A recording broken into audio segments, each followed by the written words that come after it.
Cool. So, hi everybody. I feel slightly off center right now. Hi everybody. Welcome to the very first, whatever the hell we're going to call this podcast. Yes, which is about as good of a name as any.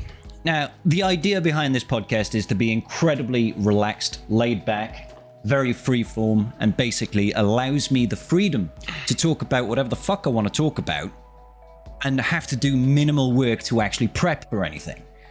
So on the agenda today, we have got whatever we want to talk about. I think, seeing as though we were already touching on it, how about you guys tell me a little bit about Vegas trip? What happened? Because I've barely heard anything about it. I've heard that Ram's costume got fucked up, and that's about it. Tell me, guys, what happened? SWGoH. I do like the idea of SWGoH as a podcast name. That's quite cool.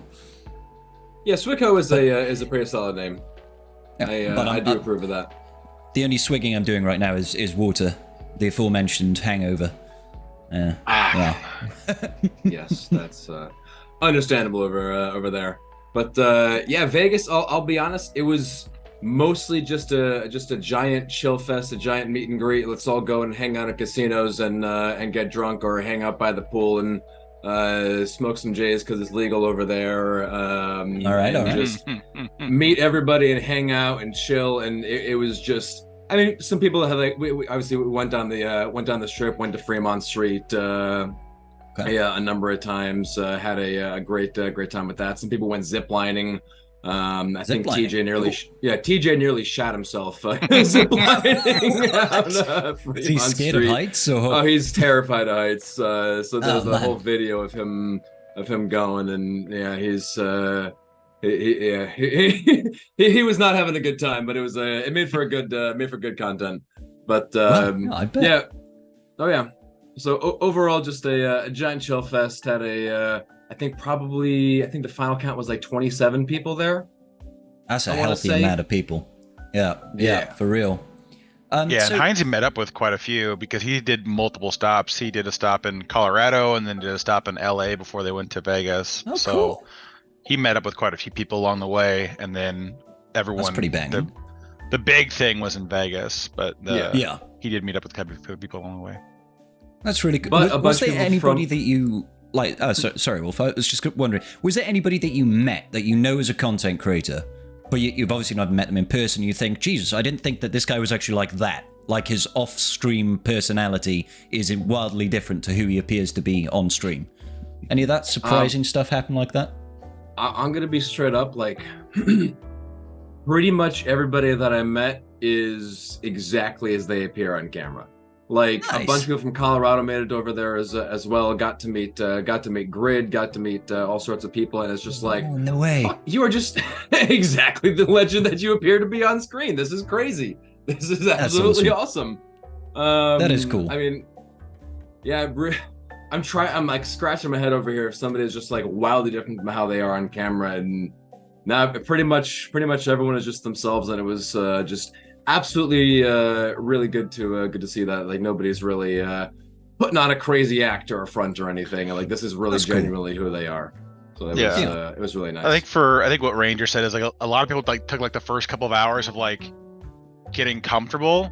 And then once everyone kind of got comfortable, then it's just like it was just like being in a chat room with everybody else, but then everyone's in person. It's like same personality, same behaviors came up, and everyone just started acting like they did if it was a Friday night stream or something. So it's like once everyone got comfortable, it was a real good time. But the first little bit was definitely it's like, so are you the same person I know on stream, or are you gonna be different?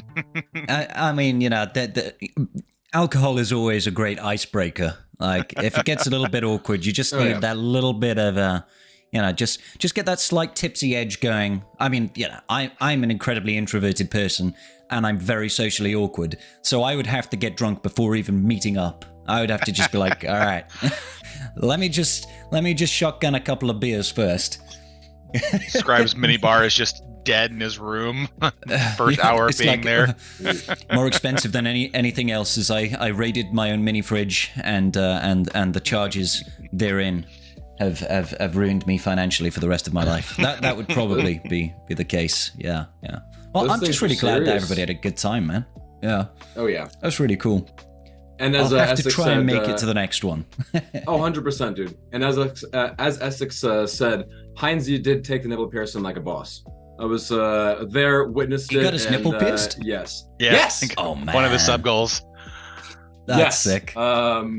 Yeah, I went on the ship. I forget the place, but I think it was around the Tropicana. I forget exactly where we were, but yeah, found a place, and yeah, he sat there. He's like, "All right, let's go. We got this." And just fucking took it, and yeah, Lifted up his whole shirt. thing was like, man. He did a waxing on camera too, but he couldn't do his chest because he was afraid of showing his nipples on stream and getting banned. Oh, So he like waxed like his back, but like from the camera angle, that guy looked like as smooth as a child. And so just like, how is this waxing hurting him at all? Yeah, I don't know. Yeah. I mean, to be honest, like, if it were me, I'd be shaving my legs because my legs are like Wookiee hairy. But yeah, I get hair on my chest, but I'm not like a grizzly bear. So Yeah.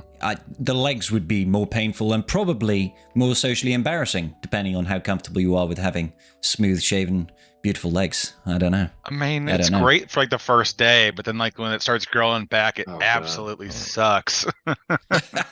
Well, my dad, so I'm sure nobody knows this in the chat, but my dad used to do a lot of mountain bike racing, right? So every Sunday we'd go out into the countryside somewhere. Wales is obviously full of countryside, and there'd be weekly mountain bike races that he would compete in.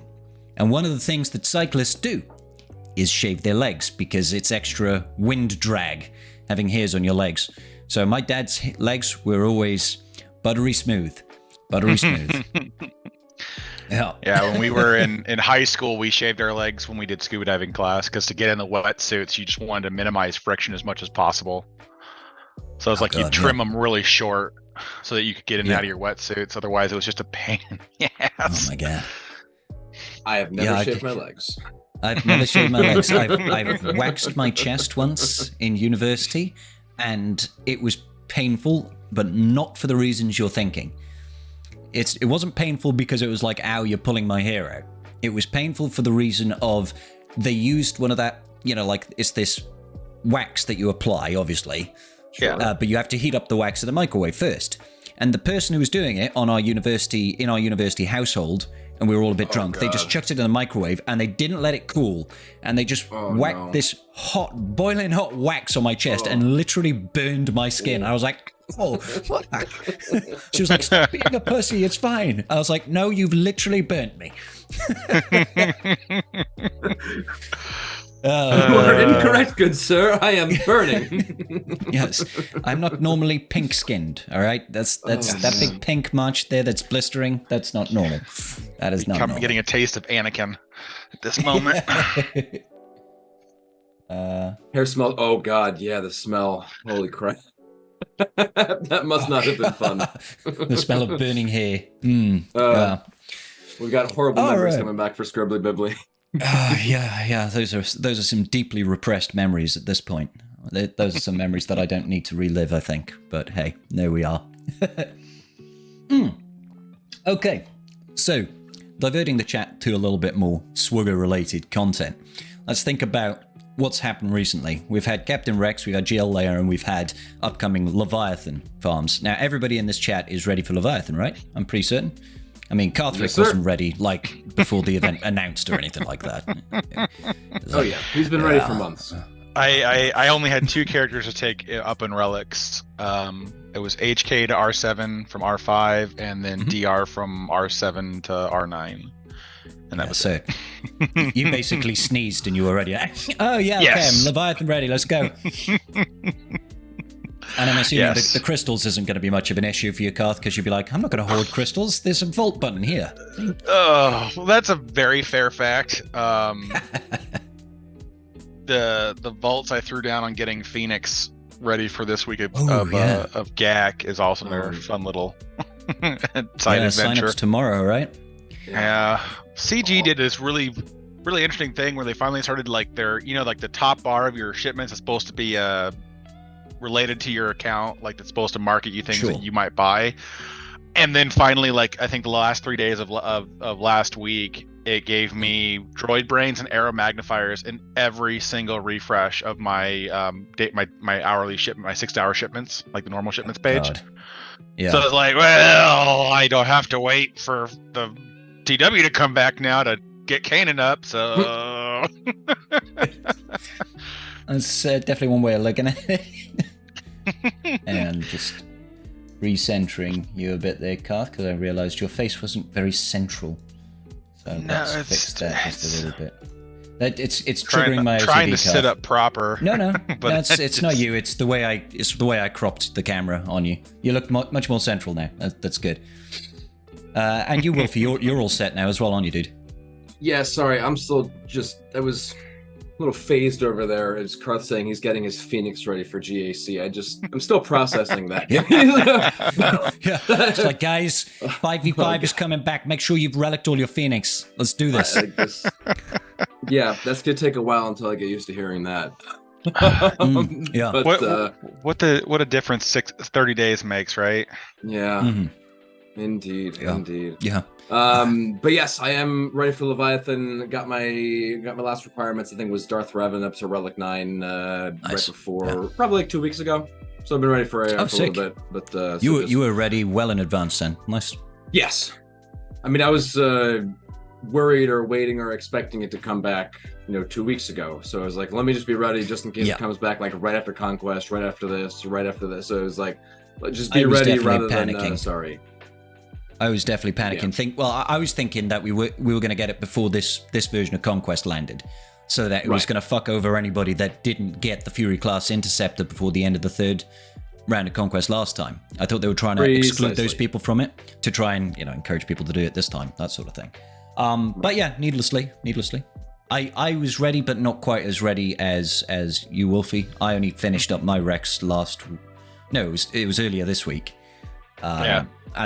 And I finished off with the R9 DR because I thought DR does not need relic levels that high, man. DR operates completely fine at relic 5. I mean, I'm not saying relic 9 is terrible. Obviously, it does stuff. Obviously, it helps, but the extra damage output. Yeah. The side benefit of DR to R9 now, though, is that it's making the gas versus Malgus counter be way less efficient. Because the extra durability on DR is causing so many problems. Like I've just been watching the gas versus Malgus in 5v5 is just dropping in clearing. I mean, to be fair, if nothing else, all of a sudden I got a lisp. If nothing else, it does make me want to put more relic levels on my Basti Fallen, because she's still only R5, and I'm like, if I can make her thicker. We all like a bit of thickness. Especially on Basti. Oh yeah, she was down with the thickness. She's usually one of the ones you want to take out early. Good. Yeah, for sure. Definitely an early kill. You certainly, especially if you're not confident that you're going to one tap that team, you definitely want to make sure that next time there's no Basti. Oh yeah. So if I can at least get Basti out, then maybe we've accomplished something. We've made some progress, and I can at least justify wasting gas on this team. But I'd like that idea. A little thickness on Basti. Yeah. I think I'm alright with that. I'm okay with that. I mean, yeah, it's kind of like silver linings of this Leviathan farm. Really, is that extra durability on your Sith Empire squad. Obviously outside of the fact you get an amazing meta capital ship. Also having a couple of knock-on impacts that are good for your roster to offset the burn of having to high relic HK and that sort of business. But hey, is what it is, right? Is what it is. So, Princess Nisa. She's kind of weird. I've done a little bit of messing around with her, and obviously I much prefer the changes that CG has made to marquee events. It's 2 battles now. Oh my god. 3 if you want to, whale and get that 5-star. God. I never got the obsession they had with let's have 7 stages, or however many it was, 5, 6, 7 stages, that you basically just go in and throw all your best characters and hit auto and try to get through it as quickly as possible. I doubt there are many players, right, that actually. The initial idea was to go through the usually the characters had 5 abilities, so the 5 of the stage were going through and highlighting each ability, which I understand to a degree why they wanted to do that for the newer players. But I mean, when everyone at this point just goes in and presses auto, like most people are going to unlock the character and then bench it until they can farm it, and then they'll give a care what the kit says. And so it's like, that's my why approach. waste all this time? Why waste all this time with players trying to read a kit that they're just going to smash the next button until they can auto it, and then they call it a day. You know, they would try and it's part show of the like problem, really, isn't it?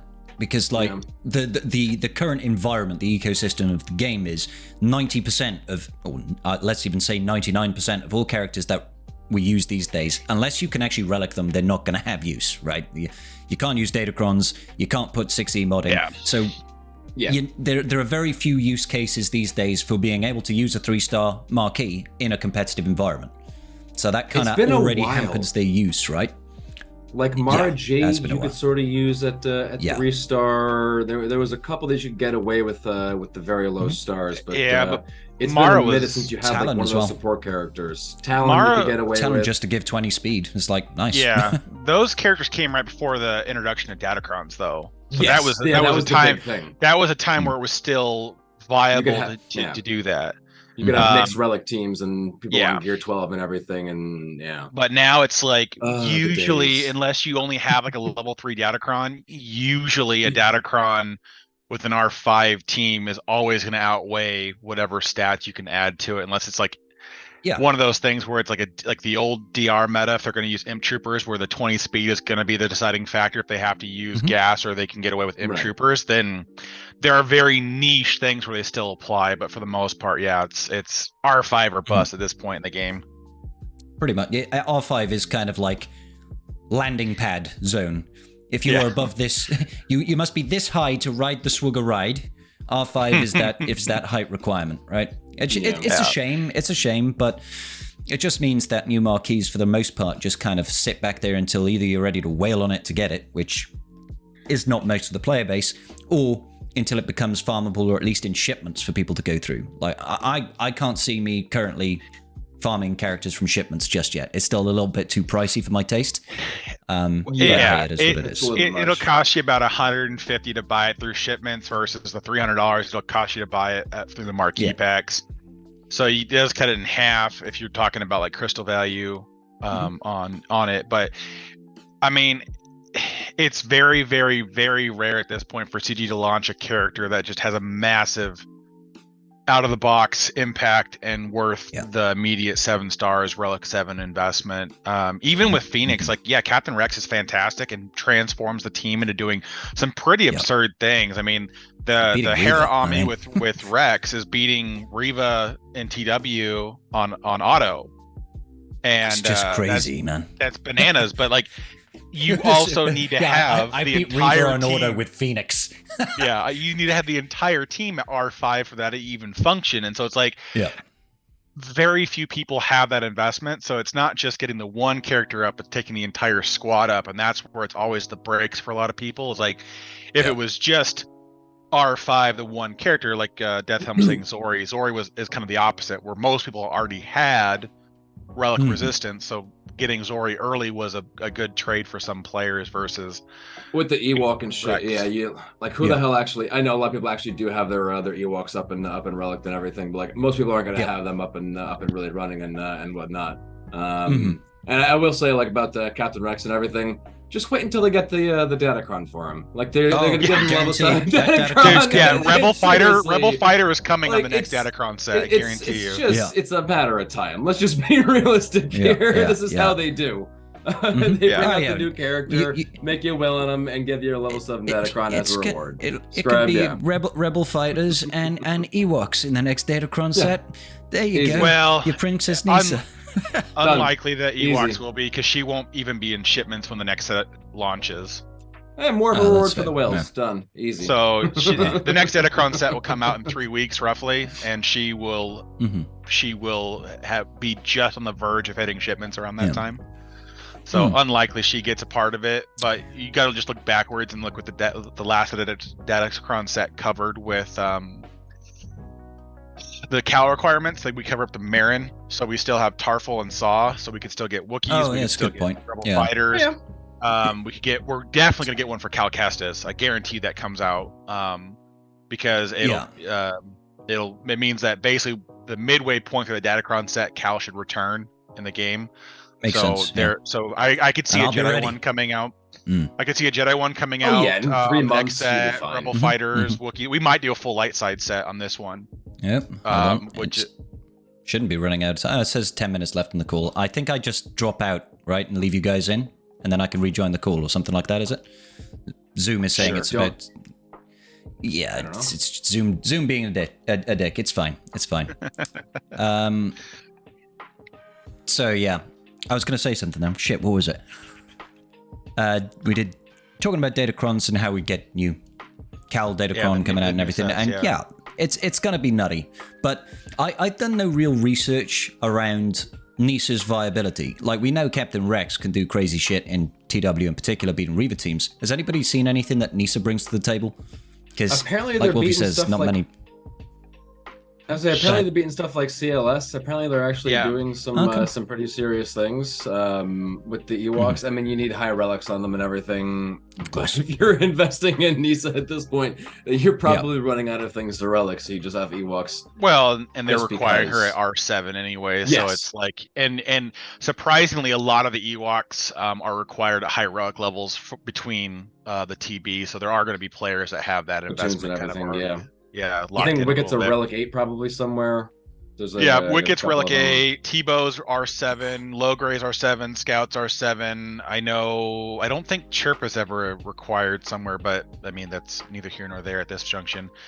What's one more R7 at this point when you already have most of the team there? Exactly. One more R7. Yeah.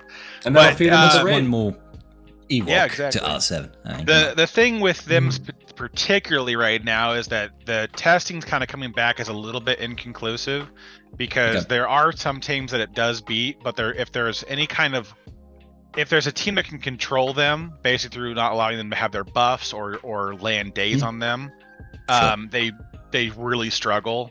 They don't do well versus just massive amounts of AoE damage. And the other issue kind of coming out now is that they have a real struggle with offensively and defensively with her animations. Her basic can attack her 3 times, and it's a longer animation than Bausch Leia. yeah, because she swings and doing- throws. Yeah. Doing the event, oh my god, you're sitting there like, and she attacks 4 She just times takes- in a row. It's like, okay, can we Yeah. just fucking move on with this? Holy shit! Yeah.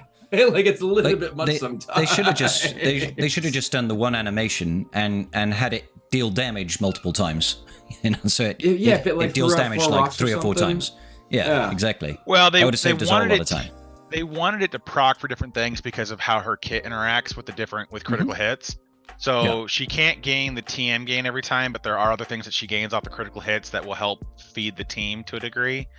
Cool. But Obviously, still, we're just but we're yeah, griping, damn it. I know, but it's just Let us stupid. complain. Like, the whole thing is dumb because it's just like why are they doing such long animations? But yeah, she's gonna be she'll be solid. She'll make a good B team out of the Ewoks. I think with the Omicron active, we're gonna see a lot of them punching up more. But like Sure. I think that they're not gonna ever like CLS they could deal with, probably Rebel fighter teams they could deal with, but I don't see them ever dealing with like a gas team. I think that the amount of buffs they're gonna gain there are Oh just my going god, to yeah. Gas will stand feed up too after much. being sat down for the first time, and he'll just AoE, and everything will die. Yeah. Like, oh, So okay. and the thing that like I think Arnold had alluded to a degree was that C3PO might get taken away because with her basic hitting as many times as it does, if she's proccing the expose every other attack and getting the exposes to hit, she starts to chew through things quite quickly, which helps compensate for the sheer lack of overall damage on the team because you have to Sure. pull you want TM train and not really damage, so like Wicket sits on the bench a lot and things like that. So there's just a few things that we'll have to fight around I mean, to get. I'm seeing sounds We'd to have to me see how like much it actually overall- elevates the team. Well, yeah, Was it- because losing 3PO from a CLS team is pretty huge. yeah, but That's It would a need to big be question really is- worth it yes. to actually elevate the team to Yeah, exactly. 100% scribe. the question becomes is does Leia start stealing CLS's team? I Because have a that's feeling what it's not. They like building a new team and like giving us other requirements. This new Captain Drogon or whatever his name is. I'm assuming is going to be on the team. So we'll see how many more marquees we end up getting for this for the new GL coming out. We got the first round of requirements and everything. But will Captain Rex be on the team? Will Nisa be there? I'm assuming Captain Rex is staying with Phoenix, but oh god, yeah. It's funny though, just going back to that C-3PO comment. If anything, I think there's the higher likelihood that GL Leia steals C-3PO. Because having translation on a GL sounds pretty nuts. Stupid, yeah, but so does could be interesting, yeah. Chupio is the one that just blows my mind, because if GL Leia doesn't have the Rebel tag, then I think that's just gonna upset so many players. But 3PO stealing 40% of a GL stats sounds bananas. Like, it almost just sounds like there's certain things that are if they don't write out or give us the rest of the team, if Drogon's really the only character that they're forming for the team, it's just like, what are we doing here, guys? Because all you're gonna do is take the best rebels and slam them under and then you die under her, and then the Geo's just and Drogon, and then you'll have your team. But it's just gonna be crazy. Thank you, Ram, for the biddies there, buddy. Appreciate you. Yeah, that I didn't think about Chupio.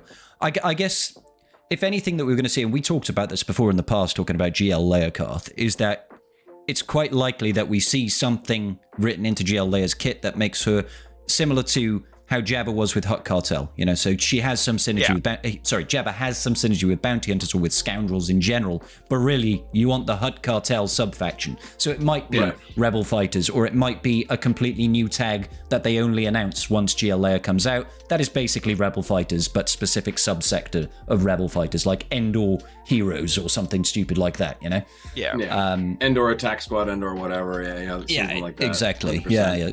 It could well be. I don't know whether or not that happens, but I wouldn't be surprised, because we see a lot of that very specific team building where they have this idea of, you really must have these 5 characters or these 4 and 1 flex. And that's exactly what makes the most sense to me, because I can't see them leaving it so open-ended to just be like a Rebel tag or even Rebel Fighter, because if it's Rebel Fighter, Kyle Katarn is going to make that team just nasty unless she just stops all TM gains like JMK did. So there are so many things that kind of bounce back and forth as to how do you curtail to not take apart your other teams to make GLA work. And so I don't think, like Ranger and I talked about this I think on Jedi Academy yesterday, was that we would be surprised if they didn't give us any more marquees. A lot of people are thinking they'll at least do 2 more marquees for her. Yeah. Wow. They may not be required as for unlock, but they will show up as marquees that you're going to have her. Oh, I see what you mean. Oh, no, hang on. Wait. I thought you were meaning they will get 2 more marquees, but meaning those marquees need to be in the team rather than need to be for the unlock. Yes, that's what I said. That's what I meant. Yeah. All right. Okay. Cool. So we'll get 2 more, but they won't be required for unlock. But it was interesting to me in the Road Ahead that they announced all 3 marquees in the Road Ahead, and didn't give us like, okay, well, with the next set we'll announce the next one. So when Drogon is announced, I'm assuming he will start the next set of her requirements. But then I'm almost like, man, I feel like they're gonna give us more, because otherwise, with what they've given us so far, the bar is pretty low. If we only have to do 3 marquees to R7 and everything else is characters we already have at relics for whatever reason, then JKL Relic 9, let's do it. That actually would be fantastic for most guilds, because the average guild needs like 20 Relic 9 Jedi Knight Lukes for operations between phase 5 and 6, so it wouldn't be a bad thing for them to do that to us, but it would still suck to have another R9. Yeah. I think overall, and I know, Karth, you've disagreed with me on the past, but I don't think we're seeing a crazy high relic requirement for this GL layer. I think it's going to be more along the lines of what we had with Jabba. As far as maybe at R8, couple of R7s, R5. We've One got R- R3s we have in one this one, haven't we? It was also Yeah. the 3 marquees and everything. It was all that Yeah. stuff. So I mean, we gotta get some more marquees coming in. So Well, we had knows? the 3 marquees were R5 requirements for Jabba, and then these ones are so far all going to be R7. So because Nisa and or whatever, Oh. whatever. I'm going to have So to Ewok- Lisa. rejoin you guys in 1 second. Hang on a minute. Round 2. You guys fight. have swapped spaces now. That's amazing. Well, Carl always likes being everyone on top, deserves to so turn on top. Okay, so it's all right. yeah. You like to Apologies, trade? You know, guys, why for not? the professional streaming, professional podcasting here. Yeah, I'm not going to bother using Zoom again. I was trying to do it just to have a little bit more control, but unless I sign up for the premium package, I'm not going to be paying for a. Fucking otherwise you only get like 40 minutes worth of chat time, and I swear that hasn't been 40 minutes already, has it? Or has it? I don't think so. I mean, No. Oh, it might have been actually. Maybe about half an hour, Pretty sure it 45 has. minutes. Yeah. Either way, we can this DS works. pretty hard. Yeah, so we were talking about GL layer requirements, right? Yes. So, yeah, I don't think we're going to get crazy high relic levels across I don't think we'll see an R9, personally. I think R8 is going to be the highest they'll ask. I might be wrong. I'll put my hands up and say, yeah, I'm completely likely wrong. And the 100% Geos just go, depends on which direction fuck they you, wanna motherfucker, run with the and then you die. requirements, because if they want to go like Han and the Solo, Geos like, just go, so everyone's speculating that we're going to get a version of Luke as a requirement and a version of Han as a requirement. That makes the most sense. Everyone's thinking Well, Stormtrooper Farmboy Han. Luke, gotta be, right? Yeah, Farm Boy Luke and Stormtrooper Han kind of seem like the obvious shouts for what they want to do, because the only way to require Raid Han would be to go to R9, because we already had an R8 Raid Han requirement for Jabba. So I mean, Yep. I can't really see that. But then it depends on what ship they plan on using too. If they want to go like MILF as the ship, then they might do R9 with Han, just because then it's a double A double up. dip. And then with Carrot saying Rolo, I 100% What do you think think that they about- will do one of her what do you think versions about or Profundity? both. What do you think I- about Profundity that's- Indirect. as the ship? That's what I was That's betting on. an indirect Relic 9 requirement. Then if you have Yeah. That's fish face in there.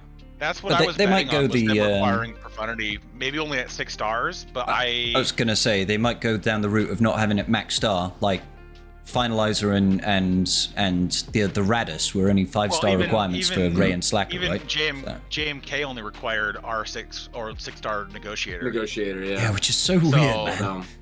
Well, yeah, but Like, that's I get the shit, but it's like Right. Negotiator at 6 stars. It's like, if you've got JMK, you should definitely have a 7-star Negotiator. Well, I suppose Very maybe much new so, accounts yeah. don't have it. Yeah, These days, but- there's less yeah. Get 2 in the world, right? So We are a Yeah. little bit jaded as a little bit older players, so there's a lot of things that we have that are like very easy to get. You know, like we're looking at a lot of these requirements. It's like, yeah, I already have Akbar at Relic. You know, I have Rebel Fleet, and I got Lando at Relic from other things. Wicked's gear 12 just because I have him over there, and you know, a lot of this stuff is going to be pretty much within reach. You know, like we were talking earlier about the Yeah. Leviathan and everything, and I already had a lot of the Sith at Relic levels. I had a lot of these things at Relic levels. You know, we've been around the block for a while, so we have especially, you know, Sith Empire is a fantastic faction, so a lot of people are going to want to have to invest in them, right? I mean, they were a meta arena faction when they first came out. yeah. So, and I know relics weren't necessarily a thing straight away back then, but it's like everybody wanted to have good DR and good Malak and good Basti, and maybe not HK, obviously, but you know, it was he had it was a brief desirable moment. faction. HK was like the placeholder for Malik before we got him into the game, because he was a hard counter to the Jedi Yeah. team. Yeah, But yeah, and when- even after when Malak, he was still useful when going up against Jedi teams, and not a lot of Yeah. people, when DR first came out, immediately had Marauder available, right? Because Marauder, in my opinion, was probably objectively a better character to have there. Just HK was really good whenever you took out Jedi, because of that assassinate ability, just doing crazy Marauder was- damage. Marauder was fantastic for the Yeah. mirrors, and then HK was great for the anti-Jedi comms. Oh, man. But that was kind of the advantage with Squad Arena, though, because Squad Arena was this meta of like, you only had to invest into the one team to push forward with things. And then when Grand Arena came out, it was like, well, you need to invest in, a dozen teams, and it's like, oh well, crap. Yeah. And then they took all the crystals out of Grand Arena, and out of Squad Arena, and they threw it in Grand Arena. And we're like, damn it! Now I have to work harder for the same crystals. At least that's how it was for me. It's big Sag.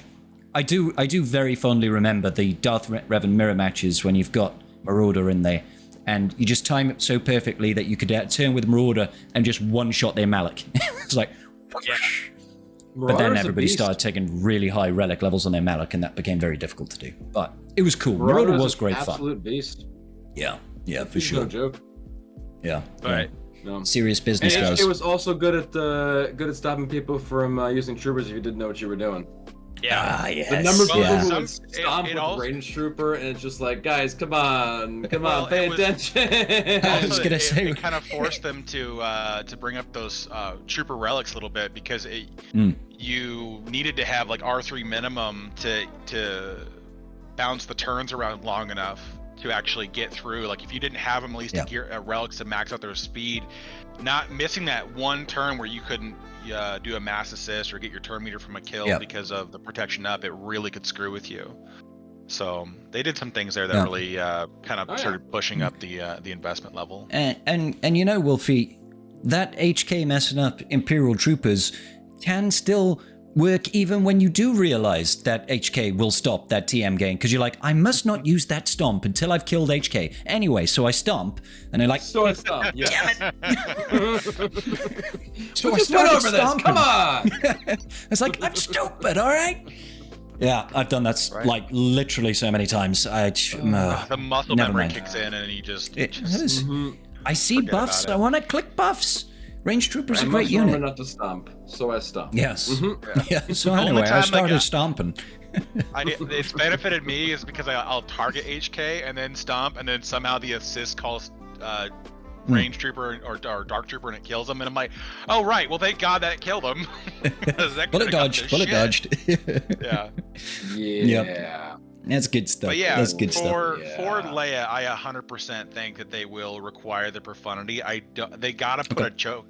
They gotta put a bottleneck in there somewhere, because like you look at Jabba, and Jabba prior to the raid changes where they put all those get characters in for raid currency. Yeah. Jedi Knight Luke was a massive bottleneck. Not for people who've been playing super for hard. a while, Yeah. but for newer accounts, Jedi Knight Luke was a massive bottleneck.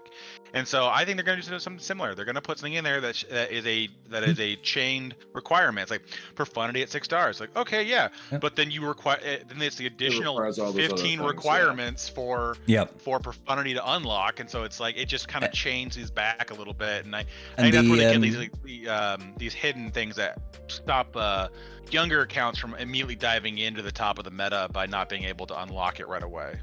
The other impact of that, of course, is that we're just getting Leviathan come out now. So a lot of people are going to be like, especially like you say, the earlier game accounts, they might be thinking, oh, I want to try and build my way up to get the Leviathan fleet, right? But then they're like, oh, GL Leia is coming out and I'm going to need it for the new raid. And oh my God, now I need to choose between getting a Leviathan or the Profundity.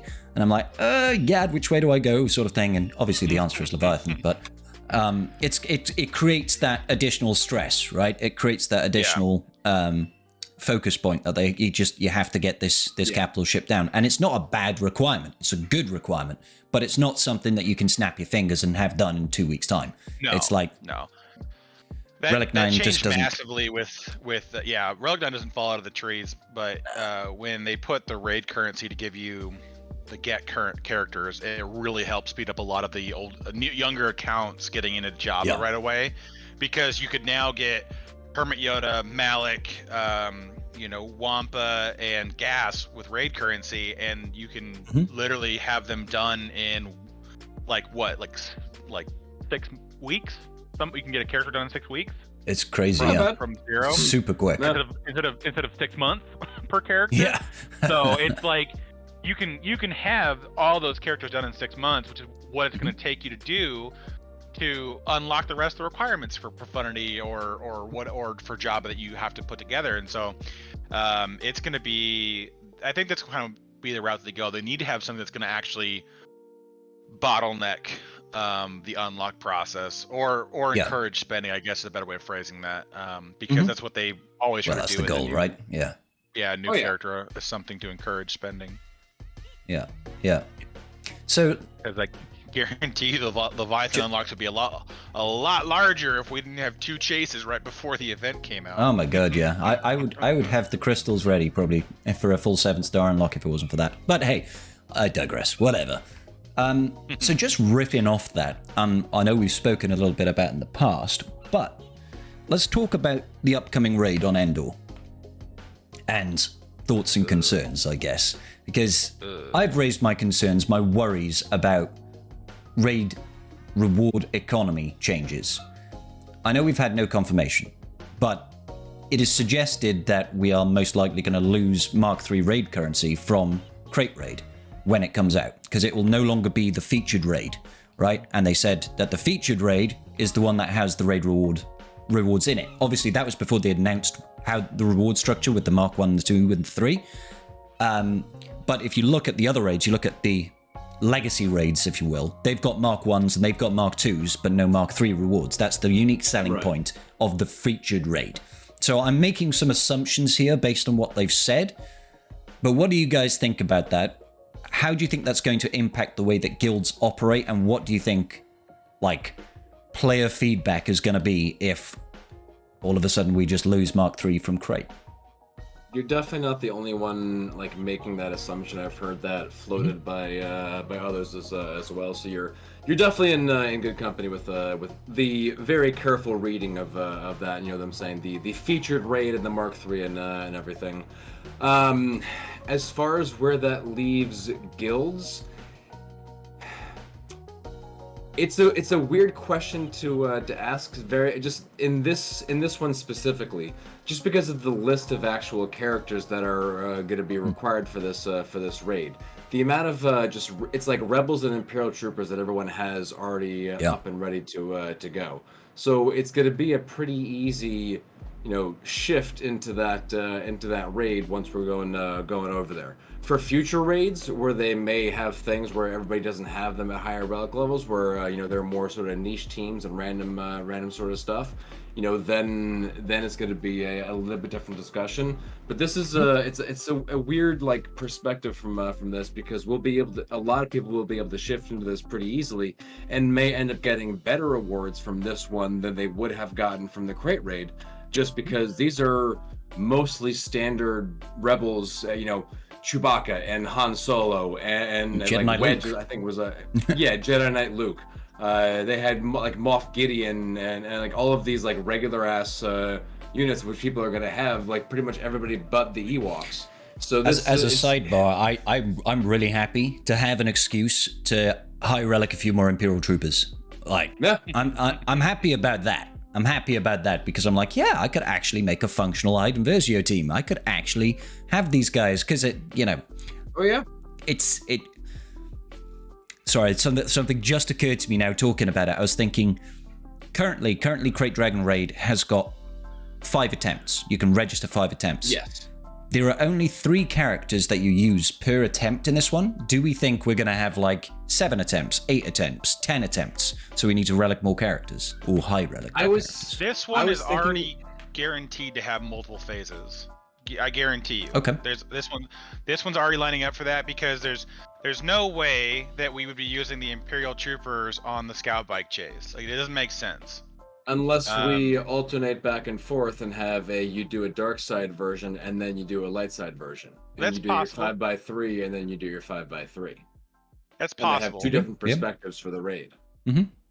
That is possible, but my guess would be is that we're going to have multiple phases or selectable phases. I guess might be the better way of phrasing that, because I don't know how they're going to do with the current setup very well if they don't have it as a selectable phase. So you'll have. They did say they were doing away with phases, didn't they? When they bought in Crate, they said they were doing away with phases, didn't they? They said for this raid they were, but for future raids they would look at the possibility of bringing it back. Gotcha. And it kind of seems like they'd go that way, because otherwise I think it's going to be a very boring raid of like having one good character for the speeder bike run, which would be like Luke and Leia, or two good characters, and then everyone else is kind of trash because they just don't function. They don't have the buffs. So if you look at it over here, it's saying that they have like 7 specials that are going to be shared throughout the entirety of it. I took like a couple notes on this. Okay, just because it was like some interesting shit. So they're saying that there's like 7 different, so 1 basic shared by everybody, and then 7 different specials, which each character will get 1 or 2 specials off of the list, depending on abilities that they currently have. So like they gave an example. JKL loses his repulse, and he applies distract. Like you hit a threshold on your distracts, and the enemy speeder bike crashes. So like I'm reading that, and I'm saying like, okay, so JKL has the repulse it's a mass stun ability. So maybe other characters like Han or Chewie, like so Han has like his stun ability, so maybe that gets him a daze as distract, well. Maybe like Chewie with his AOE or like his stun, gets him a distract. Something along those lines where characters with these abilities of this sort of style, of this sort of feel to them, will get their abilities replaced with that. And they won't all get 2 specials. They said each character gets 1 or 2 specials, and then the shared basic. So how that ends up shaking up will be interesting to see where it lines up. But 7 specials shared between everybody. So and because they did the recent community poll, didn't they, to see how people are finding the raid frequency, for example. How we're basically on a perpetual 3-day cycle. Hit the crate, hit the crate, hit the crate, hit the crate, reward, hit the crate. So do we thinking maybe, I'm just thinking right now, CG's other game, Heroes of Middle Earth, their raid system is coming out now, but their raid is very different, and it's actually released in phases, and it'll be like a certain amount of time, you'll have phase 1 of the raid, and then it could even be weeks later you get phase 2, and it cycles out that way. So if we are talking about you using different characters in different phases of the raid, say you're using a dark side in phase 2 and light side in phase 1, it could well be that we're also spreading out the length of these raids so that it doesn't feel, or even if it's in 2 parts, a light side and a dark side, at least then it creates a little bit more variety. Right. So we might be hitting the raid every 3 days, but it might be 3 days light side, then 3 days later it's dark side, and then it goes back to light side again. It could be something like, I don't know, just spitballing. Yeah. But I'm interested to see what they do with it, but my biggest thing right now is like I would love for them to come out and say something about the reward structure, at least to the regards of what's going to happen with crate, because I am mildly perturbed that there's only 1 guild in the game right now that's maxing the raid, right? There's only 1. Everyone else there's like 2, maybe 2 other guilds that are getting the 420 crate, whatever that one is. And then there's like a dozen guilds maybe getting the 265, and everybody else is somewhere above the 130 mark. And it just seems like it's an incredibly rushed time frame to bring it out, because they're like, well, we're hoping, between fall and end of the year. Knowing CG, we're probably leaning towards the end of the year. Yeah, but even that, Christmas. January. We're still looking at 5 months, to do it. And it's a long time. It's a fairly tight turnaround for how the typical investment in the game works, to get players to be able to invest in the squad to the right relic level, to get the scores required, to get to the point where they need to be, that they they get to certain points where I don't know, I feel like it gets a little bit wasted on the investment or the desire to push forward. I think that's the main thing, is they just completely hamstring the ability for players to want to invest further, because I get that sentiment completely. Is it worth taking 10 characters to R7 like Mandos and like maybe OR or God forbid Tuscans? Well, a lot of them are very, very good teams and good care. I mean, I'm looking at the like the Mandalorian team you're just saying. My actual Maul himself, he was already at Relegate because fucking Maul is a badass. Yes. Bam was already at Relic 7 or Relic 8. I think he was already at Relic 8 because he's got a fleet and he's a badass. So ship harder. Yeah, take him up high over there. Armor was probably already at Relic 5 because you want to use her with Datacrons over there. Candyman, if you care about the Candyman squad, care about the Maul squad, you probably already had him at Relics over there. So a lot of these are really good he also had a characters. really good Datacron at one point, didn't he? Candy. Yes. Yeah. So a lot of people. A lot of these are people. good characters. Yeah. Yeah. Yeah, and So- I'm not arguing that for nothing, but it's just like it's so hard when they're dropping the raid requirements, and then you're looking at the constant influx of new meta-defining characters being released. You know, our guild made the decision to push for a minimum of 5.4 in the raid, and not 2 weeks later, here comes Leviathan requirements that are just astronomically high relic requirements for most people in the guild, you know, like and then we finally get that kind of wrapped up. The Leviathan's coming in a few days here now, and now we're staring down the barrel of the next GL, and players to a degree are more obligated to choose what's better for their account than they are to do something for the better of the guild, and I can't fault them for that. It's hard to commit resources when you've got so much to work on in the same breath. We're pushing for Jedi Knight Cal too, just the unlock, not the teams at the moment, but there's all these things that are running through that really kind of hamper that, and it's a hard to invest in that much in a short amount of time. A lot of players don't just have a horde of single data that just doesn't go anywhere. I think I don't fall below. CG is definitely very deliberately trying to wring us out dry of resources. Essentially, you said it yourself. You look at what's come out recently. We've had Hutt Cartel, and then we've had the Great Dragon Raid, and then we're getting this new raid and GL Leia and Leviathan all come at once, all requiring high relic level investments. It's like they're definitely trying to make sure that people are not sitting back on a pile of gear. They're just like, and you need 400 everything per character. Oh yeah, per character. And by the way, we're going to chuck 5 of them at you. I'd like 2,000 Kyrotech, please. Yeah. Well, yeah, Jedi Knight Cal was and 1,000 carbonite circuit boards. And then thank you, sir. I have another. For these guilds that are coming around, like on the 9 to 12 month mark on playing the Reva mission, that are finally starting to unlock her. I mean, Reva's like what, 700 Kyros on her own. Like, yeah, they're she's just, pretty hungry. It's just a lot of these things that are hitting at really random times. And then, I mean, Malicos is what, another 500, 600 Kyros? Man, so Malicos, he looks so badass. He's gonna launch the same exact freaking time frame of GL Leia. Yeah. And we have 3 new marquees that are all going to be 400 Kyros for that. So it's like, there's just massive, just constant push that. So if players don't have the investment in the characters outright, it becomes quite challenging to keep moving up the ladder. And I've taken this from the perspective of people that are just struggling with that. Because clearly I'm not in that boat.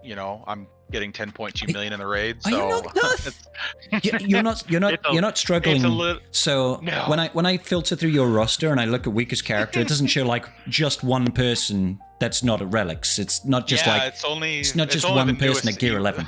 The newest marquee at gear 11. Everybody else is at least relic 1. Yeah, but I mean, it's just one of those things where like that's where my issue comes with the new raid. I hope at some point here they speak out about what their intentions are. Like, I don't mind if they want to shift rewards to, but I don't want them to completely gut Mark III from Crate Raid, because I don't want the average guild to drop a box in rewards by switching and then spending 6 months getting back to the rewards they were just at. But other people are speculating, there's a high chance with this new raid that R10 finally shows up in the game, which makes the most sense to me, because that's the one of the 2 ways they incentivize this raid, is they either pull all the Mark III to the raid, or they give us something that's worth going after more so than Crate. And I feel like Crate was more of a test run onto how we would work with it. And then if you think about it this way, coming out pretty hot after. I agree. It seems like a short window time frame. Like new raid. Oh, by the way, we've got another one. Especially when it took like 3 years, 4 years pushing for us to get Crate in the first place. If you don't count they sort Crankle. of indicated that it was. They were actually pretty It felt like they were going to be trying to push raids out more often. I was saying like a month or two ago that I was expecting a raid a year. I'm actually very, very surprised they announced the raid this early. Like I wasn't expecting a raid announcement until the fall. Like when I saw the actual announcement for the raid, I was like, I was surprised. Okay. Yeah. Like, again, I was fully expecting a new raid to go along with GL Leia, just like they did a raid to go along with GL Jabba. 100%. That was I was expecting them to come out for like next year, early next year, something like that. But yeah, very surprised to see them actually announcing it this early. Yeah, they've given us a lot of heads up. And just to touch back on what you were saying there, Carth. Sorry, I just want to touch back on what you were saying there, Carth, about incentivizing this raid, because they can actually do a combination of what you're saying. They can absolutely bring out Relic 10 as part of this new raid and have it purchasable with Mark III raid tokens. And then they can strip the Mark III raid tokens out of crate. So it's like you're getting Relic 10, only purchasable with Mark III currency, and you can only get Mark III currency now from the Endor Raid. They could do both of it. They could do both, and it'll be an adjustment. I think there's just a lot of things that there's uncertainty with it, and I kind of hope they come out and kind of say something about it, because they got so much negative press when they first launched the crate raid. I mean, people were tearing them 7 ways to Sunday on the reward structure, and within 30 to 60 days, they completely revamped it to making it basically what most guilds could achieve was basically what they were getting out of CPIT at the time. And so my gut wants to say that they don't want to stair step us out of it too quickly, because if you make an unobtainable leap between raids, now granted, like Wolf said, the characters that they are giving us is for the raid are things that most players have decently invested into. Very few players are going to be like, oh, I don't have any investment into my rebels or Imperial troopers, I've just ignored them for 17 years. And so I get that that might be their logic behind it, that they're going to kind of work into that. But at the same time, it's like if we're anticipating GL Leia having 2 more marquees on top of the 3 that they've already announced, which is pure speculation at this point, you're still looking at those characters not being farmable until the end of September, to have all 3 farmable at the end of September. And then it will take the average, if you're not rushing it, 3 to 6 months to get it going from there, which is why I kind of think it's going to be end of the year that they're going to aim for Leia, to give people that 3-month window to kind of start unlocking her and getting her viable. But it just gets to the point of like, if you're going to need Leia to put the best score down and the new raid drops and only like 10% of the community has her, and you move everything, all your Mark IIIs to that location, you're just the outcry is gonna be just ridiculous. It's gonna be huge, because you very few prepared players can jump on a marquee right out the rip and get it farmed in under 3 months. God, yeah. So it's just like I would like some kind of clarification as to what they want to do with that, because I feel like if they just full sweep Mark III into the new raid, but yet your best points are going to be from using Leia in it, then I feel like you get to this point of like a lot of players are going to be really upset, and that's my genuine concern, right? That's my genuine concern, is that people are going to be pissed. Or R7 is going to evaporated. So and then at that point, we saw the community outrage about when they couldn't get R8 materials because they couldn't hit that 90mm crate or the 130, and then they adjusted it and you could get it from the 90mm box. There was massive outrage then, and to be honest, there was still massive outrage afterwards, because people were just so adamant that the raid rewards were terrible. I put out a whole video telling people to calm their tits, basically, because the new raid reward structure was actually pretty damn good in my opinion. After the changes, like obviously it did need a bit of tweaking, needed a bit of adjusting, but overall the autonomy to choose your rewards and the value that you can get on some of those item pieces has completely removed certain bottlenecks that have been in the game for years. Like, who's worried about carb antis, stun guns, stun cuffs anymore? You're just not concerned about these gear. When you can do one raid and you can get like 375 of them, it's like that piece of gear is no longer any bottleneck for anybody, really. the bottleneck will shift to somewhere else, like Kyrotex, and that's okay. It's okay to have a bottleneck. The game needs to have bottlenecks in order to delay the amount of time that we, or to extend the amount of time that we spend gearing up and farming characters, or to encourage people to spend money. So I think that's okay. I'm just really hoping that we don't actually get the entire community base screwed over by the Mark III disappearing. I don't want it to happen. That's my concern. Yeah. I'm worried that it's going to be like that, and there's going to be a large community outrage. So I'm hoping that's not going to be the case. I mean, like I said, a lot of people are expecting, based on them saying the featured raid, will have the Mark IIIs. So that's where a lot of people are inferring the same thing. So I would not actually be surprised if that does end up being the case. We'll see what the response is. Yeah, I'm leaning on that being the reality of the situation. I'm hoping in the road ahead that we get, likely in September or October, probably the one that will give us Leia's kit and everything else, and everything of that nature. My only concern is we're going to be waiting months for the rewards. Months to find out what's happening. Yeah. That's like what Master Luke just said. Was just like, we didn't find out till the week before the raid launch, so what we were gonna get and what was gonna be, and so I don't have a lot of high hopes, but I mean, I just don't want, back what Wolf said earlier, I expect a new raid every 9 to 12 months with their new thing moving forward. I expect that to be the case. And depending on how they jump around with the raid, they should always try to filter in something that most players have invested into, that kind of gives them at least their first team to get them some decent rewards. Yeah. Let them be able to get some entry level damage in at the very least. Yeah, but that's I kind of hope they get a little bit more clear about what they plan on doing, how they plan on phasing the materials out and the rewards out, and maybe all they do between different raids is they alter the personal path that you get. So maybe that's the way to kind of keep players engaged with what they're doing without completely hamstringing everybody. But we'll see what happens with that, I suppose. Yeah. Either way, it's an interesting time.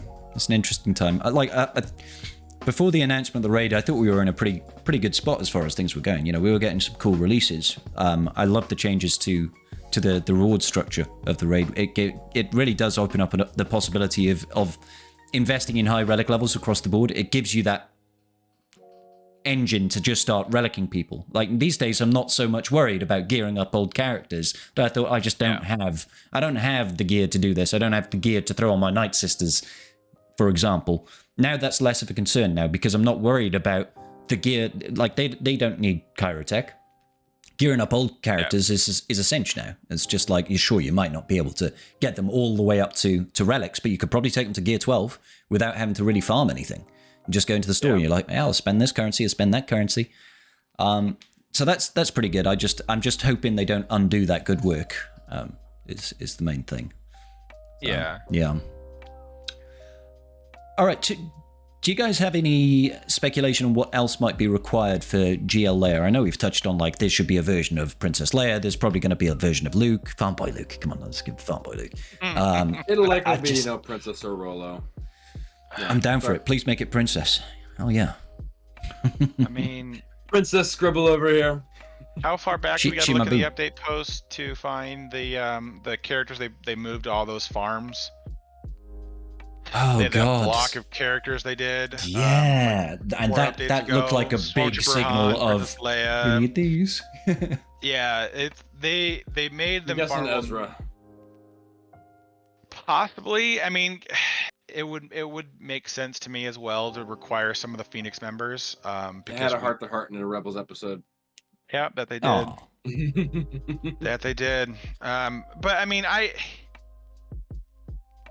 I'm like we talked about earlier. That's how we got into the funniest requirement. They're gonna have something that's just gonna be a little oddball. That's gonna cause some sort of bottleneck, and then everything else is just gonna kind of be the go-to staples that we assumed. So I think in the next batch we'll get Drogon, we'll get Rolo, we'll get probably one of the Lukes. I want to say Farm Boy because there's just no investment into that.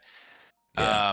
Stormtrooper Han to High Relic. I would expect all these characters to be like R7 plus minimum. Farm Boy Luke just seems like a complete no-brainer for this unlock, right? Because he fits the bill for CG. Nobody's got him geared up. He's trash. Yep. Send it. It's got it like. And of course, obviously, I think he has some sort of relationship with Leia somewhere. So in some way, shape, or form. Yeah, he once tongued his sister. It happened. It happens. It happens to the best of us. Oh, here's a fun fact. You made out with your sister. Oh my god, dude. Name that movie. Oh god, so good. Holy shit, I haven't seen Your Worship in fucking forever. Sorry, moving on. Yeah. Nah, it's good stuff. So what do you guys think? I know they've done this once before, but you just mentioned it now, Carth. They are fabricating a new character in Captain Drogon, and we know for some reason he's missing a limb. I think it's kind of a trope now of fantasy-based things. It's like if the guy's not like missing a limb or missing an eye or something like that, he doesn't have enough character. So we got to do something. Like, never mind that we can get prosthetics and shit like that in Star Wars. Doesn't matter. What do you guys think about them making a brand new character and essentially canonizing it, right? What's your opinions? I don't think it's canon. Like, this game isn't actually canon because there's non-canon characters in there. Like, I don't think I don't think Malgus is canon. I don't think like a lot of these characters is he not? No, count most of SWGoH lore isn't canon. They're right. Disney refuses to add it into their stuff because they don't want to pay licensing fees to different things, so they're just letting it ride as its own little. Yeah. Disney keeping hold of their money. Are you sure? Yeah. What? Oh, I can't believe that for a second. Oh man. But as far as them creating a new character, if it works and it's on theme and everything, and we're not just getting like a 9th version of Han and a 15th version of Chewie, then sure, I have some. I mean, GBA was a character they just created out of fucking nothing. Yeah. And GBA has been a welcome addition. He feels on brand, some sort of Geonosian captain. It feels like something that would make sense. It's not like they're not creating some new race or some new faction or some new story or some new anything. It's just like it's just a character, right? There were rebel captains, and this is a captain who was in the rebellion. Why not mix? I mean, George Lucas had names for all of these random ass characters and like had backstories and had all sorts of stuff. The guy who offered Obi-Wan death sticks was like Elan Sleaze Bagano. They had a whole name for this guy. There's a whole following for Wilro Hood, the guy who's got the like the ice cream maker or whatever on Cloud City as he's running away. Like there's an entire following for this guy, and it's a named character. I mean, I think it's completely on it's very Star Wars. I think it works. Okay. Cool. So I'm all for it. Like, I don't mind it so long as it doesn't become. For me, it's like I like them as exceptions to the rule. It's okay. Yeah. Like Sortie was a pretty cool character, not necessary until now with Leviathan, as in not a necessary part of the game. But she's okay. She elevates a faction that typically, just a hodgepodge of droids. They're like, what do I do with these fucking droids? Like, oh, okay, we got a Sortie lead, and you can do some cool shit with it. I don't mind that, just as long as it's not like we start getting marquee after marquee of just like made up characters that nobody really cares about. I don't mind 1 or 2, maybe 1 a year, something like that. It's cool. And I suppose they did have to do something if they are building out Leia's team with these marquees. They kind of had to, because you can't just have everybody pre-established. Well, and that's the thing too is that they want certain things and they don't want to pull from super random. So it's like, which it was an oxymoron saying anything that, because that's what they did with the making up a new character. But I feel like they want to the number of named characters that like the fans would know on the Battle of Endor is basically 4 characters, which is like we all know Leia, we all know Han and Chewie, we all know Luke. After that, name me a character that's a rebel on Don't say Rex, because that was added post. C-3PO. That's fair. C-3PO and R2-D2, they were also there. Yeah. But yeah, it's the initial crew we know, and then the what we expected. So to a degree, I think that they're going to need to do. They need to do something of a character that's down there. So they chose somebody that was, well, they were on the strike team with Leia on Endor. Which is fine, but it gives us some of an idea of what else they might choose. We might get Endor Han and Endor Chewie, and we might get a different character that goes with that. Who knows? But I mean, I don't have a problem with them making new characters. The only thing I want is the character to just be like decently good, and I don't want it to just be a huge message board of other things. Like if we can just keep it Star Wars, that's all I want out of this game. Like just keep it there. Enough. I don't want to talk about nothing else. I don't care about the character's backstory. Is it good? Does it do its job? That's as far as I want to run with it. I don't want it, I don't want a 15-page post from CG about XYZ on the character. Like, I don't care. Yeah. GBA, we got like a blurb, I think. Sort of, we got like a little blurb. I think that's probably all going to get. It seems like an easy way for them to like help craft the team and get a certain feel of the team and get a certain interaction and have this person enabling Leia's abilities and a lifter, so to say, a side piece for the character, so to say. Ultimately, so long as for me, like. As long as the character feels fun to play, I usually don't mind, right? As long as like when you're in there in the team, you're like, oh, this is so cool. Like it's kind of like what you're saying about GBA. When GBA first came out, when you compare Geos pre-GBA to Geos now, it's like earth-shatteringly different. They went from a trash tier team into a decidedly annoying and difficult team to deal with, especially at first. Now that obviously now.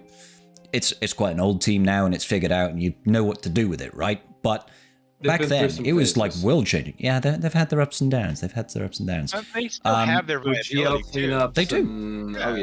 They still got plenty of viability. It's just that a lot of players in the mid range don't have the ability to either put the investment to make them do other things, or they're just better left on defense for right now with decent mods. That's just kind of how a lot of those things sit loose. Yeah, for sure. So yeah, I'm kind of curious. I'm kind of curious to see where they go, and I guess that's kind of the last thing I wanted to touch about on Leia is, I think her interaction is mostly going to be around Rebel fighters there, just because Captain Rex having a Rebel fighter tag. I doubt he's being in the team. I think he's going to stay with Phoenix, but Drogon certainly sounds like a Rebel fighter. And it's the only way that they can really weed out them completely cannibalizing CLS's squad, right? Is by having it a Rebel fighter synergy. Or if they, like we discussed earlier, just give it a new tag, Endor Strike Squad or whatever. Something like that. I mean, like you were saying with the Rebels and everything, they didn't give us a full kit or anything, but they gave us a couple like flavor text kind of whatever things when they were going. Oh, so the basic, right? Well, they said like they talked the kids out. They're like they said that the GLA will be leading a tactical assault against the enemy. So they're going to like be able to have. There's actually a couple different interesting things they picked out in there. They said like they'll be able to pick the best target to accomplish a goal based on enemy role, high priority target, or using one of your allies to deliver a power. So it sounds like target a support character and use this, or call certain ally to assist and get this ability. They can ignore taunt or ignore stealth or dispel. Sure. So it seems like it's going to be very, very much if this person is support that can do this, if this person's attack, if this person. So it's going to be a very, very like targeted kind of thing in there. Probably means the team that they build out for Leia it's going to have a diverse tag set. It's like you're going to have a tank, you're going to have a supporter, you're going to have an attacker, you're going to have Leia herself, and then one flavor, I guess. And if you are right, it does sound like something like that because it's very deliberate with its wording.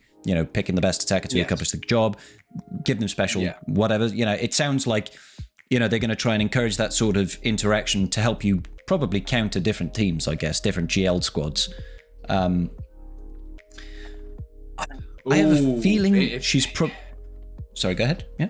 No, sorry. Just Bane said in chat, Leia gonna be Starkiller, but a GL version. I wonder if they have like a specific. You must have one support. You must have one tank. You must have one attacker in order to make the squad function, and just dictate it like that. Oh, that could be rude. That would make some sense though for what they could do. That would make some sense to me to help limit what you bring. Yeah. Into the group, they change that up. That would be interesting. No, I just decided. Actually, I'm like, you know what? We're talking about it. I'm gonna actually pull it up. I wanted to see if they had any other character designs for the C3PO event. And so I would be wildly surprised if they don't use this exact model for Leia. They'd probably make it look a little bit nicer, but the Endor Leia. They'll update it. But man, it just, my head's just like trying to figure out. It's like it feels like they're gonna take Han and Chewie, but I would almost be happier if they just gave us another version of Han and Chewie. Well, we need more. Real quick, I don't know if it's Endor Leia.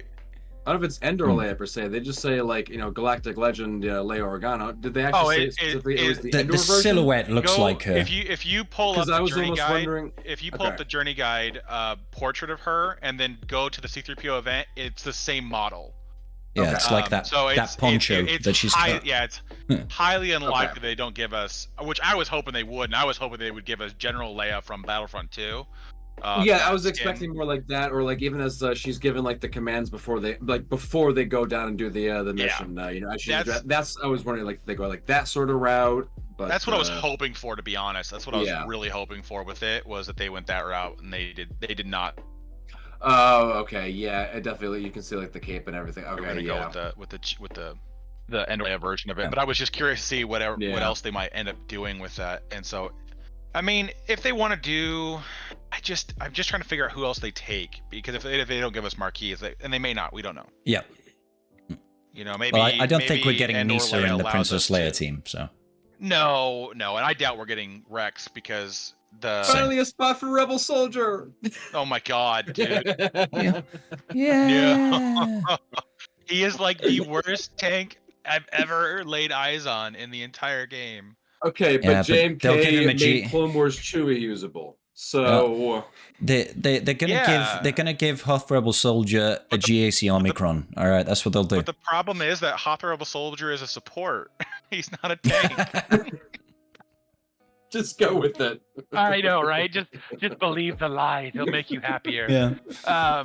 But Kid does raise a good point. They could always touch up kits. They could touch up kits as part of the GL release, like they did for Gamguard. Oh, not that anybody uses Gamguard. I mean, well, Gamguard has its uses, but it's the Datacron set has always been far more indicative of what characters you want to take, and that's like, there was a point in time when Gamguard was just absolutely like mind-numbingly annoying to get through with how thick he made the team, and if you especially had but you had to take him to high relics. It's the only way around it. The only part that sucks about Gamguard is that his taunt isn't as persistent as Chrysanthem's. If his taunt was as bad as Chrysanthem's was to get rid of, you would never ever get that through that team, because unless you could ignore taunt, you would be stuck beating up on the Wookiee or the Pig the entire fight. Most of the time, you nearly can't these days. Even thanks to that 300% Datacron, 300% defense Datacron, it's horrendous to face off against Jabbers and Lord Vaders right now. Although, didn't they say they fixed that the light side, dark side? Yeah. So protection up. So it should make Jabber a bit easier. Yeah, it's gonna force players to have to place like a dark side Kron on Jabba. Otherwise, you're only gonna get Leia and Lando. The 15%. I don't know if they fixed the total amounts, but they at least fixed the light side, dark side faction tag.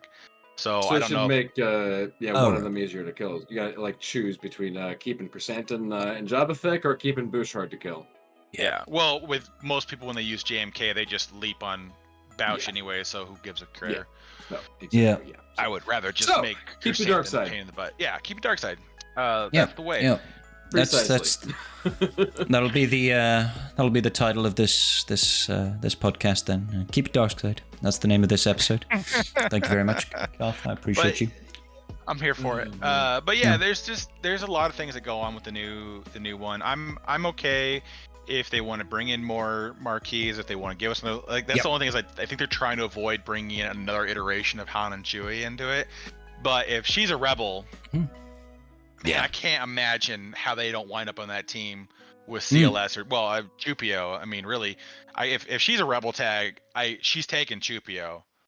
Full stop, unless they're like, oh, you know, like if Wolf said, well, you got to have one attacker, one support, one tank, and one healer, and then Leia unlocks this unique ability that is, I activate the Death Star for the rebellion and I blow up your team for fun. But that would kick Han and Chewie out. That would make Han and Chewie exactly. viable on the team if they're both attackers. Yeah, that's what I was saying. If they did something, if they did a Star Killer unique on her, where they forced you to build a team, then that's the only way I can see players going around that. Because if Drogon's required, and let's say Drogon's your support and Leia's your attacker, or vice versa, then it's just like, well, tank, healer, support, like tank, healer, and whatever else. Like you've limited the roles in which you can do, kind of like they do with Moff Gideon. And so I mean, I could be okay with that if they wanted to run it that way to limit what she steals. But like certain things are just going to be just bonkers.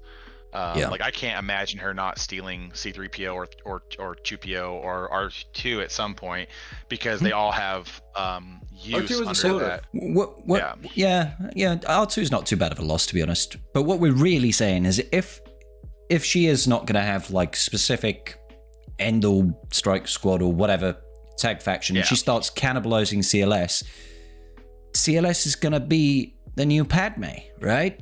He's just he's gonna be Sadme. No.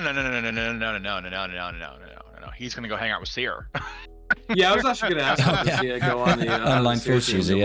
Exactly. He's gonna go hang out with Seer. He's gonna take Visa's place on the Starkiller team.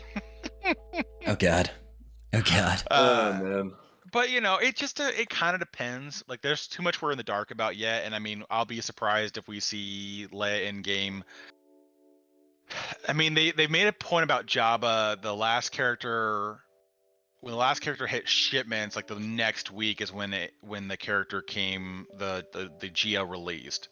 So if they keep that motif out, I would say sometime early September would be the release for Leia. Pretty close. Which is it's 5 weeks out, so or 6. Well, no, we're halfway through July, so yeah, we're 6 or 7-ish weeks out. But there's just so much that kind of goes back and forth on what on what her kit's gonna be. I think when the next marquee drops, which will not be this, they still got an update this week, but when the next marquee drops, when Drogon comes, they're gonna give us the next batch of 5. I imagine so, and we'll probably also get a little bit more information about Leia's kit as well. I'm hoping that's what they're going to do. They'll give us a little bit of information about a special. the old JMK the approach. First half of the line, Just give me everything. I don't like the drip feed on GLs. They're trying to build up hype, aren't they? Trying to build up hype. Yeah. It's just going to be special one, something redacted. You don't get to see any of it. The good old adage, for those who are about to wail, don't care. They're gonna buy it anyway, so like, what does it matter if they don't give it to us all? It's like you got that tattooed on you somewhere, or don't ask questions. That's my motto. He's got paint on his wall behind his computer. with them requiring GLs for certain events, like I can almost guarantee you they're gonna make a node on half the planets that are gonna be for GL Leia in the new TB, right? They're gonna do stuff that's gonna require her, or they're gonna place her in a new event that we know she's gonna be required for the new raid. We don't know if they're gonna give us another event for her.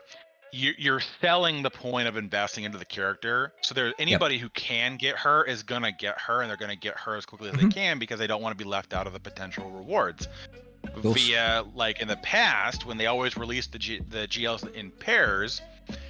You chose what was better for your roster. Like you always kind of went light side up until the point where you got JMK, and then you kind of finally had the chance to start doubling back on things and picking him up. I ran out of light side GLs to get, was the real thing. I was like, are you telling me you don't have Slacker? Well, okay, so here it is, Wolf. The thing is, is we know that Slacker is the one GL that I just don't have. So what I'm doing is I'm gonna farm out Jedi Knight Cal because the guild wants Jedi Knight Cal. So we're gonna farm out Jedi Knight Cal. We're gonna sort all that business, and then at that point we're just gonna go for GL Leia. Perfect. Love it. I mean, if it comes down to if you're not gonna wail on the marquees for Leia, you're stuck until the end of September to start even farming Drogon, right? So it's like it's okay. Yeah. You've got 10 weeks before you can farm the last requirements. It's like you got time to burn until it happens. By the fall we'll have a new puzzle character, and then we have something else to divert from Slacker too. So that'll be great. Exactly. I mean, he still doesn't there's have always Afra, something. So Afra. Yeah. I mean, Afra. Come on, I want to level up those droids. BT1 and 000. They look like great fun. I don't care so much about Afra, but they look great. They are pretty good. The droids are tons of fun. Afra's good, but I just hate the fact that her datacron really was what made her like viable offensively, and then like now it's like the GL she beats currently are like the least likely GLs to be placed on defense.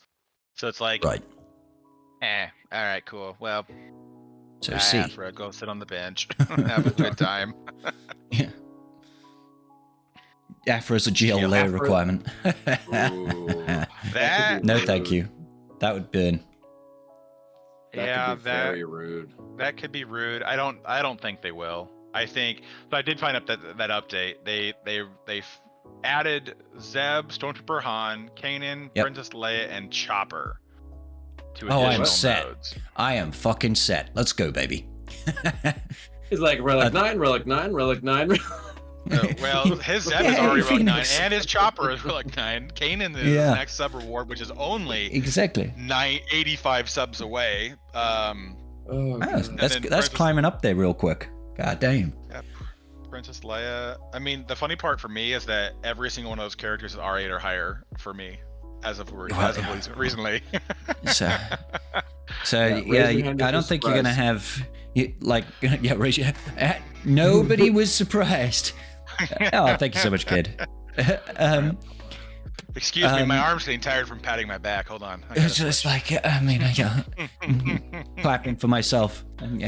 Get calluses on my hands, not from the construction work. It's just from clapping, applauding to myself. Well done, Carth. Yes. I did amazing business today. So really, Carth, the issue is going to be like you have all the relics, but you don't have Nisa at 7 stars. So you're like, you don't have Drogon at 7 stars. You're like, I do this and I'm ready for GL Leia. Yeah, it depends on it'll depend on some things because I don't want to buy out Nisa because I don't have the mods for the team set, and it would take remodding the entire thing, and I don't have it. And I don't want to take them beyond R7 either, because the Relic 8 mats are getting. I love that. That's the point. That is the sticking point for Carth. It's like I don't want to drop money on Nisa because I don't have the mods. It's like it's not the gear or the Cairo or the relics levels, or it's Ewok faction to actually work with her. It's like no, it's the mods. Yeah, well, I mean that's the thing where I'm at though. Like every Ewok in my account is R5 already, so that's done. I had to take up 3 for platoons, and then the other 3 was I got bored and decided to do it. But like we talked about earlier, I mean, I'm at the point where there is nothing to gear besides Nisa. So like I just stockpile gear constantly. So it's like new characters to gear is not a problem. It's literally can I make them functional, and can I get the modding decent to make them usable? And then from there that dictates what I want to do. So it's a different can of worms. I mean, if you also had everything at Relic 1 or higher, you wouldn't be concerned about getting 125 Carbantes out of the raid anymore. You would be staring at buying other things, buying Well, materials explicitly for salvage or whatever else. Exactly. That's where it would be, right? It'd be like, what is the best bang for buck to drop these in to make carbonite circuit boards or whatever the fuck is the bottleneck? You're probably sat there like, I need more arrows. Especially with Relic 10. Oh my god, if Relic 10 does come and we need to have an additional supply of arrow magnifiers again, and man, Karth's gonna cry. He's like, I need to take all my tags to Relic 10, and I've got 98 of them. It would like going to Relic 9 is difficult, but also you can't forget you got to go to Relic 8 first. And go to Relic 8 and then go to Relic 9. Well, and go to Relic 10, but you also go, oh god, it's so when you can do 3 R8s for the cost of 1 R10, it starts to weigh on people pretty heavily. But it's the direction CG's headed to a degree. I mean, R1 used to be the new Gear 12, then R3 used to be the new Relic 0, and then now R5 is kind of like the new Relic 0, and then we're not going to be too far off from when R7 is going to be the new Relic 5. We're pretty much headed there by the end of the year anyways. Because the CG is doing one thing, and they're doing it fairly well, to be honest with you, is they're crafting kits that incentivize Relic investment. Oh yeah, that's how all the GLs have been, which is, well, we just make their mastery bananas if you get them up high. And like, well, how do I get more mastery? Well, relic levels, of course. Well, they shifted that. So like Slacker does his siphony thing, and that's based on your opponent's relic level with the siphon. And then they're like, oh, actually, hold on a second. Lord Vader is going to siphon off of his buddies, so he gets stronger when his entire team is high relic levels. Yeah. So they learned quick. That was definitely a light bulb moment for them. They're like, with the Slacker team, they don't need all the relic levels because they rely on the enemy's ones. Now they want a full team of relic 9. Mm-hmm. Let's go. Yeah. And Jabba did the same thing because they're like, we'll just give you 55% mastery for when you get your contract activated for every stack of whatever, or what is it? I don't remember what the... And there's stacking mastery, isn't there, as well, when they do thermals or something like that? I can't remember. There's another like 5%. Whenever a thermal detonates. Yeah. And then they get 55% mastery whenever when they... The ult, is it? When the ult happens. No, it's when the contract activates. Contract. They get, that's it. Sorry. 55% per stack of whatever the unique buff is anymore. I can't remember what it is off the top of my head. Hired muscle? No. That's the one that he grants. It's the one they start with. Don't remember. Too many fucking unique buffs. He's got so many kits, man. Yeah. Too many buffs. So many damn kits. Anyways, stuff happens, mastery and things, and relic levels good. That's where they're headed with everything. They want to just make it. They want to incentivize keeping the investment going higher and higher, and so they want to have that need. My kind of scum. That's the name of the buff. That's it. Yeah. They want to have a need for people to relic and invest higher in their teams. Cause like even with JMK, like JMK starts getting his getting Cat to R8 with under JMK and having a couple of allies that target him with high relic levels. Assists. Like Shaq T is a good shout, to be honest. Whatever. He just ramps so stupid fast with those characters when they're R7 R8. But like the amount if he could just sort out his cataracts, it would be great. The one ability, if he could just land an attack. If he could actually hit something, that would be great. Like one of the GLs where I'm almost like, can he get accuracy on his mastery, please?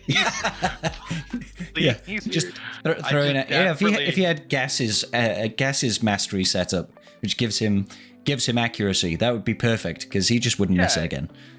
and that would be fantastic. But that's the direction they're headed with a lot of these things. They really want to push you investing more into your team. Because when you double your mastery, like JMK's ult still doubles the mastery anyways of your team, they're just incentivizing you to put more and more in there. And so it's the same thing with what they got going on with everything else, is they just want to keep pushing that level higher and higher, because it's like the amount of mastery at R5 that a character gets is like doubled when they hit like R8. It's like Yeah, they get like and 20. then it tapers at R9, doesn't it? Because at R9 you only get 10 mastery, but with the way that a lot of these kits, yeah, I'm pretty certain that R8 to R9 is only 10 additional mastery.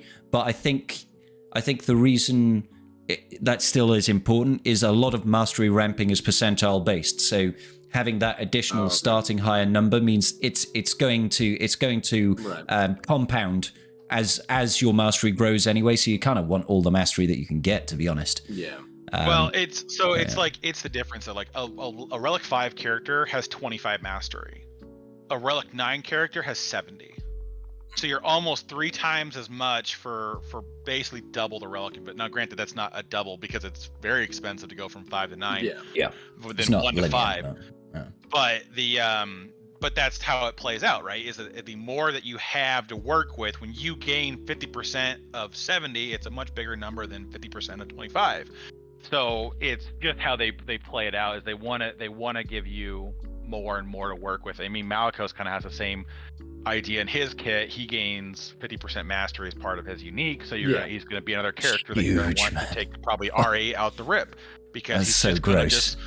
destroy things. Dude, that's the next thing I'm working on. I'm literally doing Jedi Knight Cal, and once I'm done Jedi Knight Cal, I'm building the ideal Savage team. Oh yeah.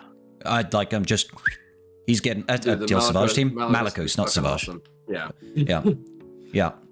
I'm gonna send it, and that's why I'm not getting Slacker.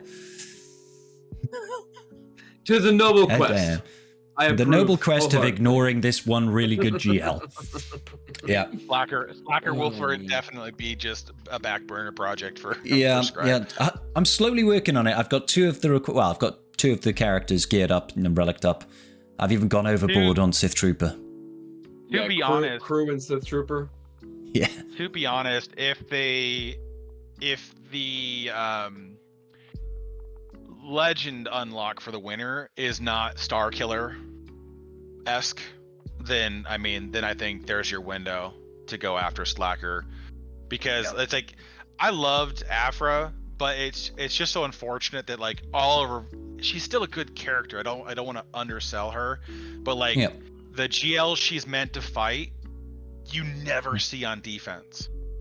And so it's like so hard to sell a character where it's like, well, she doesn't really counter A-tier teams because they outrun her or they control her or they produce cooldowns or whatever else. They push back cooldowns on the team, and so they don't do very well. It's like when she can't really beat gas consistently without the constant bonus turns, it's like, well, he uses Star Killer on offense to kill Ray pretty much every GAC. Yeah, it's one of those things where that's pretty huge investment. Yeah, and it's really good banners as well. It's like it's a full banner. It's a full banner. As much as it hurts me, because I hate it when people full banner my raid team without using a GL. That hurts, makes me upset, makes me cry. I do love doing it as well. It's like I love doing it. Just wish they couldn't. If you had Cal, I will have Cal. I'm working on Cal right now. I'm working on it right now. He's gonna be got. Scavenger Cal. He puts a pretty massive dent in the ability for. Yeah. Well, I'm farming his shards right now, so because I finished off the Leviathan requirements and I just immediately started. I think in 5v5 it's not going to matter anymore, but in 3v3 Cal does throw a wrench in the plan, but I mean, there's a lot of things that kind of go back and forth on the viability of characters, and that's the love-hate relationship I have with Datacrons. I like what they do now versus what they did before. I like to focus on not GL teams being ridiculous. Well, I mean, it's just the GLs don't get the unique level 9s. It invariably Lord Vader gets a stupid Datacron set because he just does. That's fair. But but I'm looking back at the Ray alt getting 75% damage per ally and going, thank Christ that doesn't exist anymore. It's like, please make sure that you've killed some units before Ray hits ult, otherwise we're all going to collectively crap our pants. Yeah. And the JMK allowing all allies to attack under protection, so Cat just goes, you're dead. Screw your protection. There was things like that just that I'm okay with. Like I kind of hope they eventually and the Geos just go out of some of this stuff. fuck you, motherfucker, and then you die. Depending on the stats, like this current set, and the Geos just go just the stats alone make most GLs a pain in the butt to deal with. And it's true. You know, adding 100% critical damage to any team is annoying. Adding 300% defense to any team is obnoxious. Adding, you know, 100% protection to an LV team just makes it obnoxious. You know, or even to JML to have him start popping off for 130,000 damage and assist. To one tap a team with true damage. You know, and there's just things of that nature that kind of that create their own problems with the GL, because that's just the problem that you're never gonna get around. That's what I want. I want them to do a JML one where he gets to attack under protection. Called to assist, 130k straight to health. Point, didn't they? Didn't they have the riposte on the level 6 for Jedi? Oh, you might be right, actually. Yeah, long time ago. And it was. No, I do remember that one. It was the was same that the one Ayla with one? It was the Ayla one, but everyone used the stuns, the guaranteed stuns. Yeah, we were doing the stun one instead of so that Ayla could just take infinite bonus turns, and which was hilarious. That is the sole reason why I have a Relic 7 Ayla. Like, I just 100%. I think actually, Karth, you were there helping me get R7 Ayla because we happened to roll the Datacron, and you were just like, "Go check out the store. There's some stuff there with some Relic stuff. Buy it. R7 now. Go. Take it into arena. You're just like." And Ayla stuns bonus turn, stuns bonus turn, stuns bonus turn. It's like, okay, well, basically you get, and that was the great thing. As soon as JML took his second turn, he had ult. Yeah, because you're just constantly coining. Yeah, it was so much fun. Yeah, that was like one where like it was overpowered, but it was a fun overpowered. It wasn't like a nightmare because it wasn't nightmarish to fight on defense because the AI didn't play it the same way. No. Yes. Where it's like with the JMK and the Ray one, it was just like dragging across glass because like the AI can't screw this up. Mm-hmm. The AI literally just has to get to ult, and it's like, yeah, but I can't kill everybody in 2 seconds, and then she only ults with herself there and gets no additional damage. You know, or JMK is just like, yeah, by the way, we're just gonna say enough of your shenanigans, and we're gonna just attack under protection and kill all your team because you have no health. It's like, oh, okay, cool. Go kick rocks. Be back later. You're looking forward to this 5v5 GAC? This one? Yeah, just because I like 5v5 infinitely more than I like 3v3. Oh, same. So yeah, I performed really badly in the season of 3v3, so I should have an easier time in 5v5. So, there's that. Oh, yeah. Not really looking forward to all the chunky jabbers, but hey. Yeah. Sorry, say again, Wolfie? I have dropped into Kyber too, so I am. We'll be doing a little bit of climbing to get my ass back up to Kyber 1. So you can join me slumming with the commoners in Kyber 2. Good. Such a spot on impression of Marna right there. Now it's completely distracted me from my point of train of thought. Just gone, just out the door. I went down the drain pipe and away we've gone. But no, 5v5 in a nutshell is just a lot. It's how the entire rest of the game is played, and I think it's more intuitive to pick up. But now that they've patched the shenanigans out of the Datacron, it's going to make the annoying teams a little bit more tolerable. I think Ray is still going to be what it was, but I think Starkiller would do better in 5v5 because you have more things to work with, more people to hit, so you build ult faster. It's easier to get your shock to land and keep it on and keep the buffs out. And TM trains going, yeah. So it should be easier to get around some of the stupid crons. You know, and the other thing too is that, you know, even with Datacrons being as annoying as they are and players investing pretty heavily into this set to get them up, there are very few people who are going to go through the effort of like 800 rerolls to get, you know, a dozen crons for defense that are all going to be 300%. Exactly. So if you I've only got one that's a good one and one that's a mediocre one, so I'm going to struggle this time around. But hey. Yeah. But I mean, it is what it is. Outside of that, it's doable. I mean, this set is going to be doable. Then I think the next set's going to be the one that is going to be just the mechanics are going to be ridiculous depending on the factions. I think for sure Jedi are going to be in there. I think fairly confidently Rebel fighters will probably be a part of that as well, unless they want to save it for like when Leia drops. But my guess, they'd probably wait for the set after to do anything for Leia specifically. But yeah, they could do the Phoenix Crown and yeah, get that going. They could do Phoenix. Captain Rex will be farmable by the time the next set drops, or very close to it. So I could see them doing a Phoenix one. I could see them doing Rebel Fighter one. I could see them. I'm gonna be farming Captain Rex as soon as I'm able to. I'm like, I want that guy. Oh yeah, he needs to elevate my Phoenix. Such a fun character. How many of those ones got Relic 9? Seriously. Yeah, baby.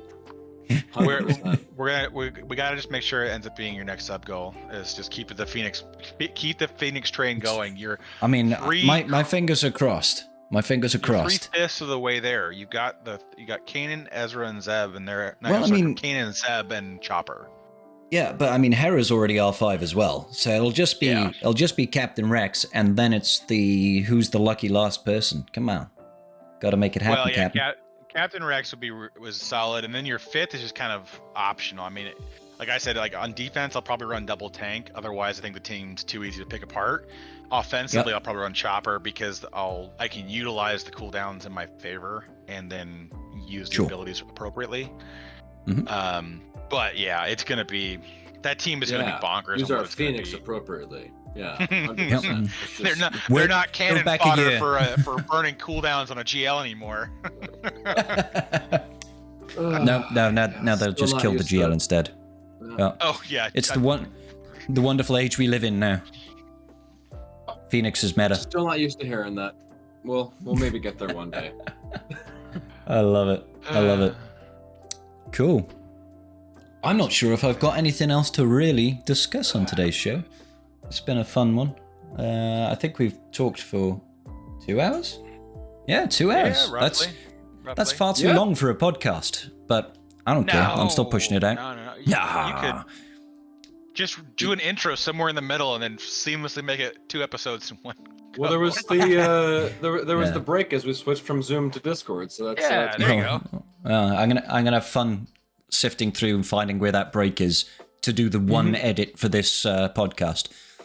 I mean, it's gonna be like literally right about the 45-minute mark. Of course it is, yeah, because that's when.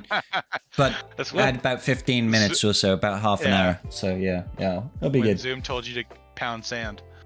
Yeah. All right. So how about you, Wolfie? Is there anything else you want to discuss before we call it a day? Anything going on? No, I think we pretty much hit all the big topics and everything.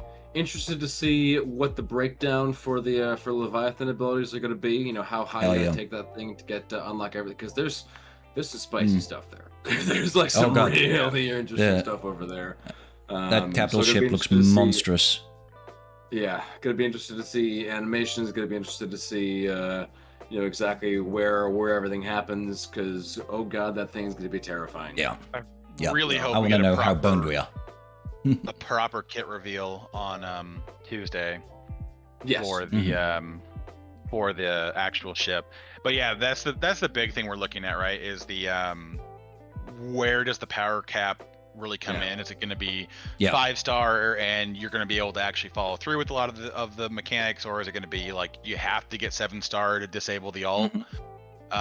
Which I could see them doing that. It would make good sense to me to lock it out that high, because otherwise, from what I'm reading in the kit currently, God, I can't see a reason to take the thing beyond 4 stars. I mean, besides the I think extra reinforcement, the extra reinforcements and the mirror matches, you'll want to be equivalent, right? But outside of that, I don't know. I do still find it a bit weird that once you've hit ult, the only thing the capital ship does is basic. It's like you got a basic and a basic and a basic and a basic. Because the 2 specials are 1 use only. The ultimate is 1 use only. So all you do with the capital ship then is basic. By that time, hopefully the battle should be pretty much over. Hope so. I mean, if you've sabotaged the hangars and the engines, and you've taken control of the ship from the bridge, I'm pretty sure at that junction. It's game over, bro. You've destroyed everything. Yeah. Yeah, pretty much at that point, if you're still in the fight, then something's going seriously wrong. Yeah. And it's only coming out in, 3 days now? So 3 days and we should have it. Yeah. The 19th. It'll be exciting times. Man. Yeah, baby. It's going to be good. It's going to be good. All right. Cool. So I'm going to wrap this up then.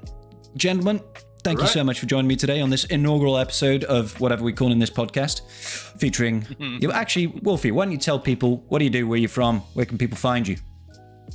I am the Wolf. We stream SWGoH and a little bit of Valheim every once in a while, and every once in a while some cooking streams as well on just on Twitch. I've been yelled at to go and do YouTube. I may do it one day. We'll get around to it, but for now we're just streaming on Twitch, GACs and other bullshittings around, but. It's twitch.tv/TheWulfffff with 5 Fs, and that's a U because, the O was taken. Leave me alone. Yeah.